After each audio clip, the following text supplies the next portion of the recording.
So this bird's femur was fractured just month ago, and she was admitted at my house for 2 weeks.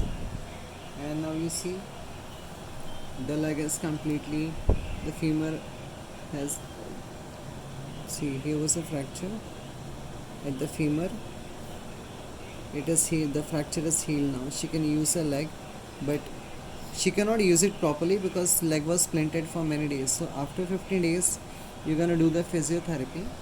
Like you have to keep this finger just underneath his feet, and you're gonna just press up 7 to 10 times, morning and night.